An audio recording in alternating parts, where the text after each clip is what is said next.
Hello, my name is Wayne O'Connor. This is the audio version of Turf Wars 3, Preaching for Fun and Profit, which is from my upcoming book actually, Kingdom Lessons 4, Daydreams and Night Visions. The vocabulary is a bit on the scholarly side, so there is a written version at wayneoconnor.com, and you can go to my Facebook site in order to find that version. And it has explanations and definitions that are found right after those words. But for the audio, I'm just going to use the words that came to mind. So you could either go find that or a dictionary, but it's a good story and it has a good lesson in it. But anyway, this is Turf Wars 3, Preaching for Fun and Profit, the audio version. When I went back to sleep after writing down the dream Spiritual Turf Wars 2, War of the Oranges, I had another dream. That happened on April 14th, 2017, sometime after 2 in the morning, because 2 in the morning is when I had the War of Oranges dream. So maybe this was 2:30, 3 o'clock, somewhere in there. The Lord did not speak to me in this dream. He actually spoke to me in the dream that came before. The dream, Spiritual Turf Wars 3, did have a spiritual lesson. It is a cautionary tale about not hiring hirelings who are either immature Christians or religious showmen who are merely actors engaging in their newest gig on the road to fame and fortune.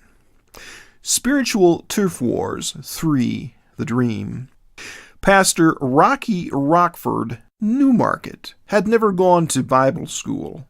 He had paid handsomely for 3 months of intense mentoring from a famous televangelist.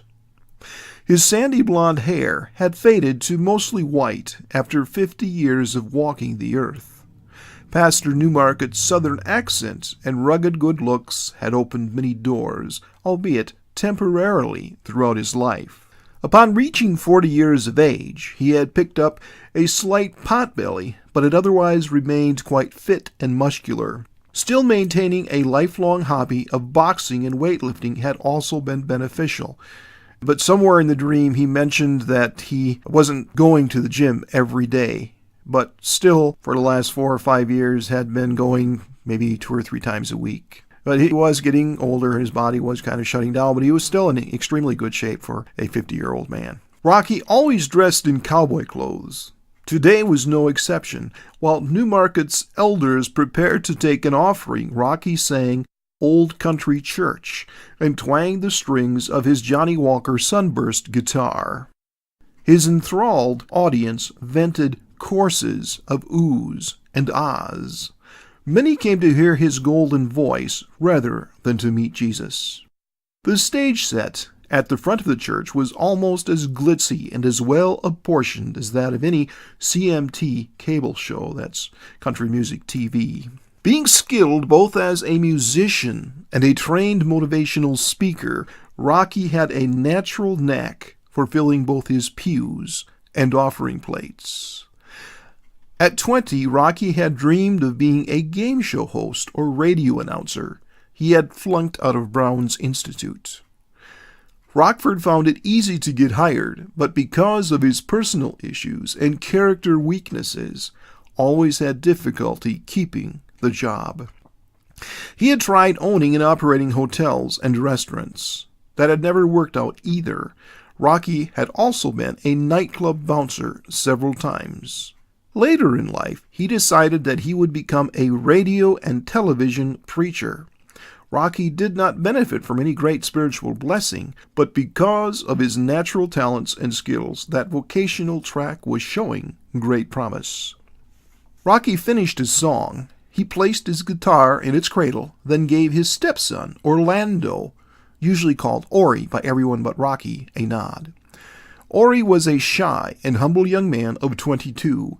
Ori's mother had been a showgirl in Vegas. She had run off with another man not long after her marriage to Rocky, but had left the boy toddler with him.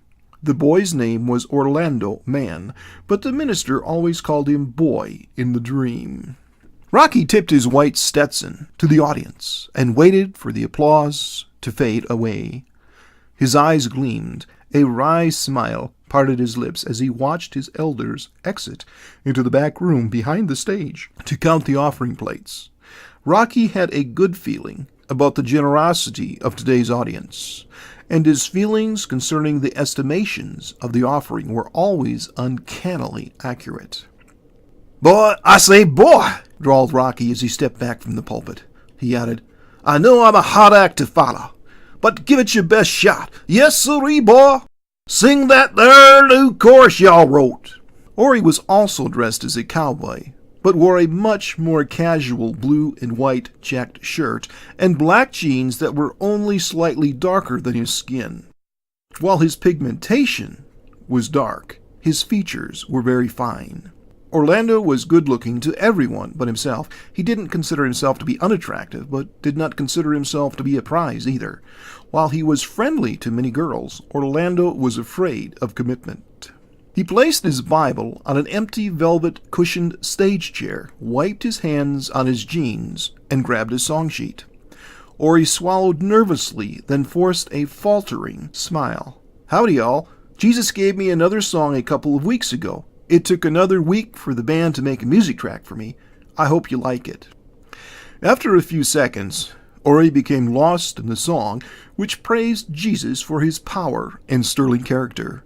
The tune was very catchy. Ori relaxed, and his nervousness was replaced by excitation and purpose. Rocky frowned briefly. He mumbled, "Gotta watch that boy. I can't let him outshine me." Ori didn't play an instrument, but when he wasn't anxious, he had a kindness and humility that was charming.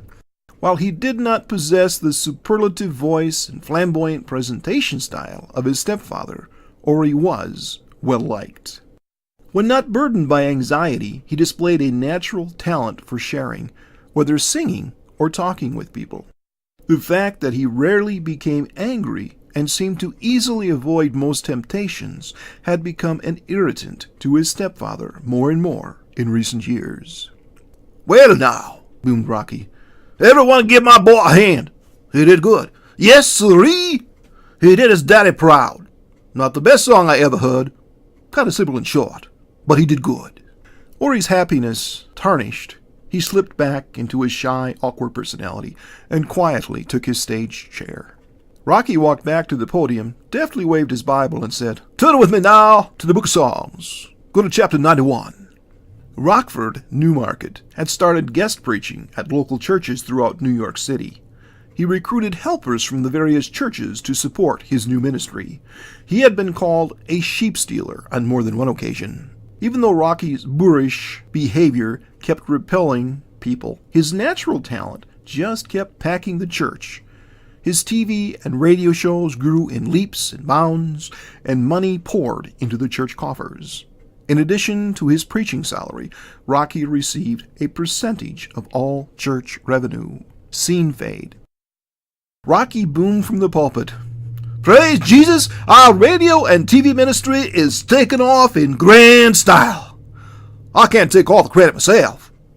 We have a great staff and a great band. If y'alls weren't given sacrificially, we couldn't afford to do the work of the kingdom. We just upgraded our movie cameras and sound system last week. I guarantee Jesus has blessed us real good, and we ain't going to let him down, and we ain't going to rest in our past laurels. No sirree. With my talent and your support, we could win the world for Christ." Scene fade. Rocky shocked his congregation. When he appeared on the stage, he was not wearing one of his custom-designed Stetsons or tailored costumes of pearl-buttoned Fandango shirts, Western blazers, slacks, and expensive cowboy boots. Rockford entered the backstage door wearing a simple white robe, which contrasted with his deeply tanned Marlboro man good looks. He hefted a large wicker basket. Rocky called 12 of his elders up to the stage and parceled out French bread slices slathered with melted Munster cheese, and snapped crisp golden fish fillet halves into his elders' smaller wicker baskets. Then, striking a dramatic pose, Pastor Rockford Newmarket sent them into the congregation to pass out the unexpected treat. After Rocky had pretended he was Jesus and broke loaves and fish fillets, he sauntered over to his pulpit and recited red-letter passages about faith, miracles, and gratitude. Pastor Rockford Newmarket gazed out the church window and noticed a brown car parked in his reserved stall in the parking lot. He always parked his new Lincoln at the parsonage, but he liked having the empty parking spot sporting the "Reserved for Pastor Newmarket" sign next to the church entrance. Rocky bellowed, "Who in tarnation owns that rusty brown Chevy Impala? Not many people these days have the excuse of not being able to read. Y'all are parked in front of a large sign that states, 'Reserved for Pastor Newmarket.' Either y'all can't read or y'all thinks that rules that apply to everyone else don't apply for y'all. I won't stand for it. No siree." The owner of the car, a young seminary student from a local Bible college, stood up and identified himself. "I apologize, Pastor Newmarket. I am from the local seminary. I brought disabled people today. We were running late, and that stall is right next to the handicap entrance." "Well, I tell y'alls, what we have here is a do-gooder. Yes, siree, a genuine, honest-to-goodness do-gooder, and a fresh-snow Bible student to boot. I ask you, young man, did they ever teach you about Hebrews 13:17? I'll quote it for you, just in case you are unfamiliar with it. 'Obey them that have the rule over you, and submit yourselves, for they watch for your souls, as they that must give account, that they may do it with joy, and not with grief, for that is unprofitable for you.'" Pastor Newmarket did not have many verses memorized, but this one had always been useful to control and intimidate those he deemed troublemakers and power grabbers. Rockford Newmarket continued to rant from the pulpit and called the young man's friends, all of them disabled, several uncomplimentary terms. He warned them not to park in reserved stalls when they visited unless they wanted to be fined and towed away. The Bible student replied, "No problem, sir. We will not be coming back," as he gathered his guests and left the facility. Newmarket angrily shoved his notes into the pulpit drawer and performed an impromptu change of topic. Rockford delivered a verbose yet scripturally scant sermon that was an eloquent treatise on why he had been justified in rebuking the Bible student publicly. Scene fade. In the next service, Newmarket joined his band as they performed "On the Wings of a Snow-White Dove" and "Great Speckled Bird." Rockford said following the performance, after he stood in front of the pulpit, "Today's lesson from God's Word is about treating brothers and sisters with dignity and respect." Rockford stopped his sermonizing and laughed. He slapped his Bible against the podium and adjusted his white Stetson to a rakish angle and cocked his head to one side. Brother Raymond, dressed in his usual pastel button-down Oxford shirt, black bow tie, and corduroy short pants that were always a darker match to his lighter shirt, entered the sanctuary. Raymond had a contusion on his forehead, 2 bandages on one cheek, and one knee wrapped with gauze. He had never been seen without ultra-thin leather pro-cyclist gloves and a reflective safety helmet. Although today would not be an exception to that rule, one would have assumed the cyclist gear had been removed to facilitate bandaging. People joked about whether Raymond had been born with them, or if they came off for sleeping or during his shower routine. Rumor had it that he hadn't owned a car for decades. "Thank you, Brother Raymond, for joining us," boomed Rockford. "Better late than never, as the old saying goes. Elder Hanson whispered in my ear a bit ago that you all had fallen into that pothole just before the church driveway. Brother Raymond, did you all fall and go boom? Yes, sirree, boys and girls. Brother Raymond, I fell and went boom. Bark pots scattered twixt hell and breakfast, no less." Rocky chortled and continued, "Brother Raymond, I wish I could have seen that. Why, if I was looking out my picture window, I'd have looked over at boy and said, 'What do you know, boy? Dinner and a show!'" Rocky smiled crookedly. Yes, sirree, we folks at this fine church are always looking for potential good deeds. When God passes out rewards for good deeds, I don't want our church to be slacking. No, sirree. He motioned to Elder Hanson. Go get that gift for Brother Raymond we talked about before the service. Pastor Rockford, Newmarket, continued. Psalm 34:17 says, The righteous cry, and the Lord heareth, and delivereth them out of all their troubles. Turning again to the congregation, Pastor Newmarket chuckled and dramatically raised his hand above his white Stetson. He exclaimed, Ha ha! Brother Raymond, come forth! Brother Raymond, a short, stooped, and thin middle-aged man with silver wire-rimmed glasses, stood dwarfed by the muscular cowboy pastor as Elder Hanson brought the gift. For scant seconds, Raymond's lips compressed tightly as his narrow face and pointy chin hardened. He saw the gift that had been brought on the stage. It was neither cash, check, or a bicycle. Raymond grunted and spoke in a raspy, phlegmy, high-pitched voice. I don't know what to say. Brother Raymond rubbed his prominent Adam's apple, coughed, then forced a chuckle himself. Laughter rippled through the audience as Elder Hanson handed Brother Raymond a red children's tricycle, complete with pink and blue streamers on the handles, which had been removed from the children's activity room. Raymond bowed to the pastor and Elder Hanson. Lastly, he bowed to the audience.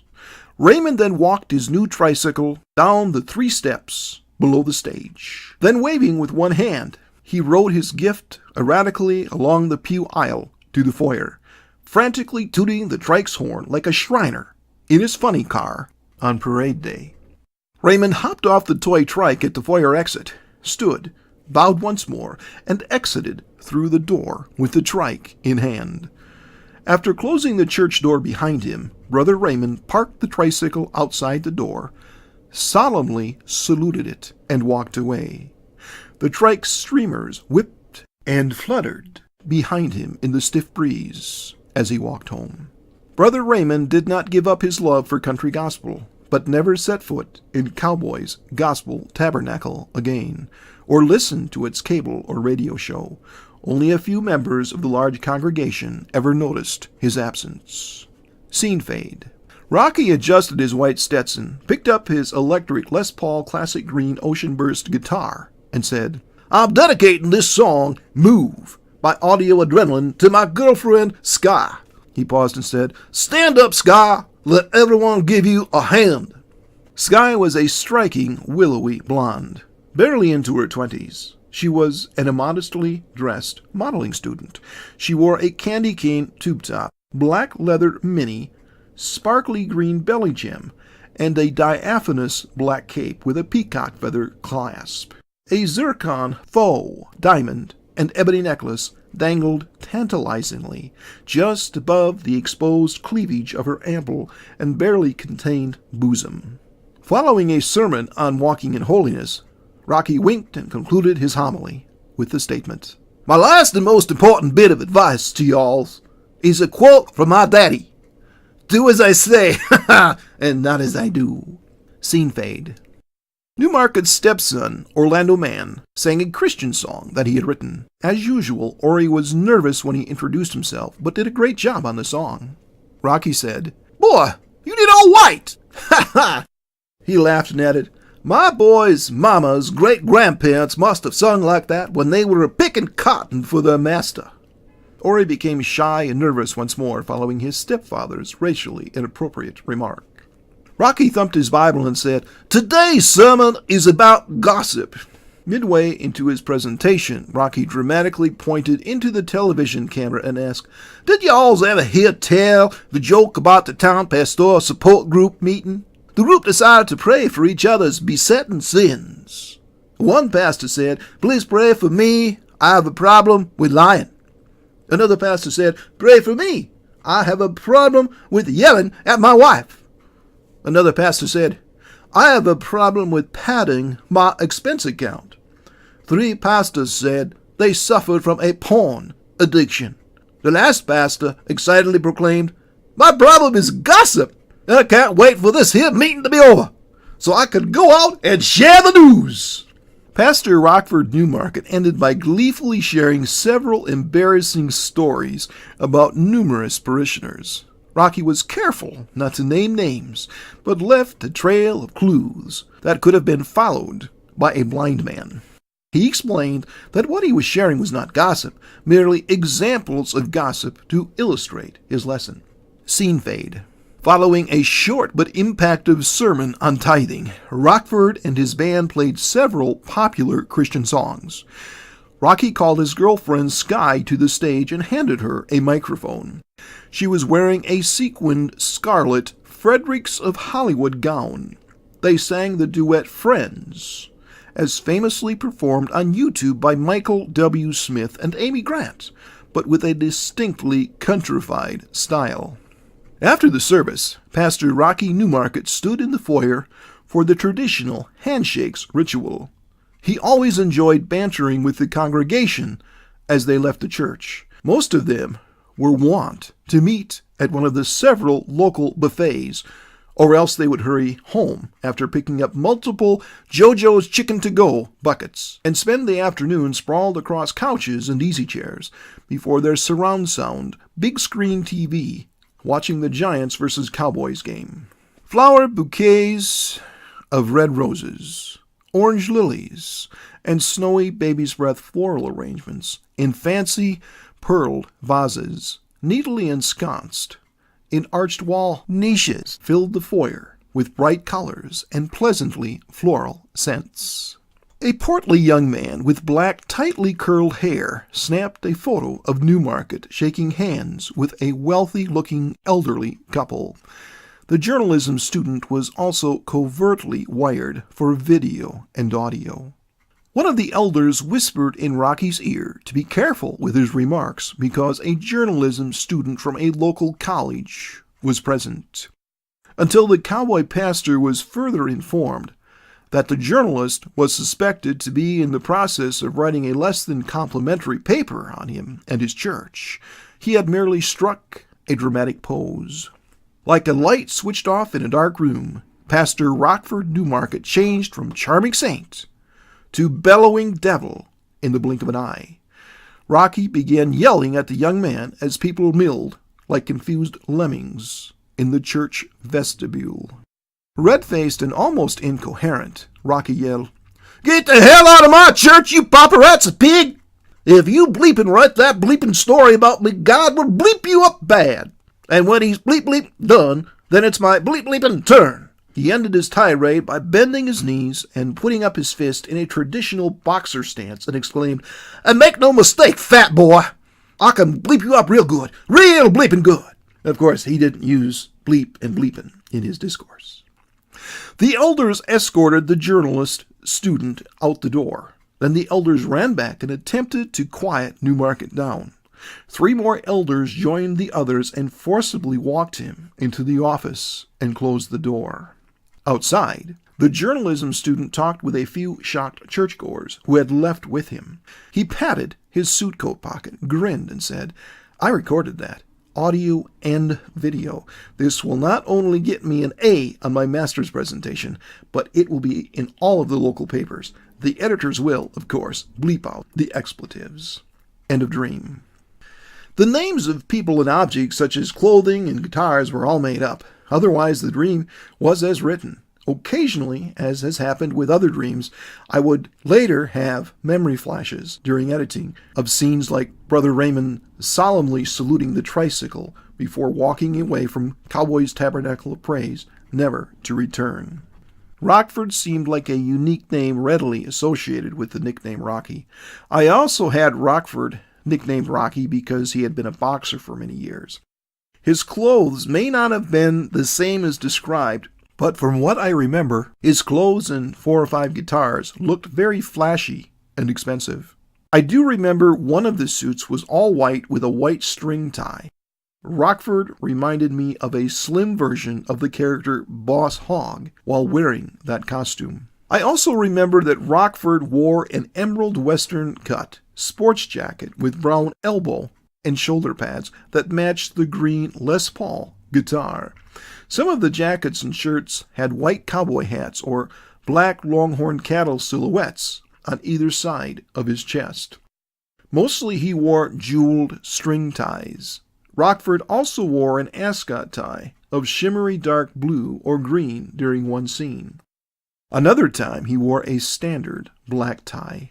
Skye's clothes were just very revealing. Other than that, I don't remember what she wore, except that she wore a simple dark cotton tube top and a miniskirt and hooker boots.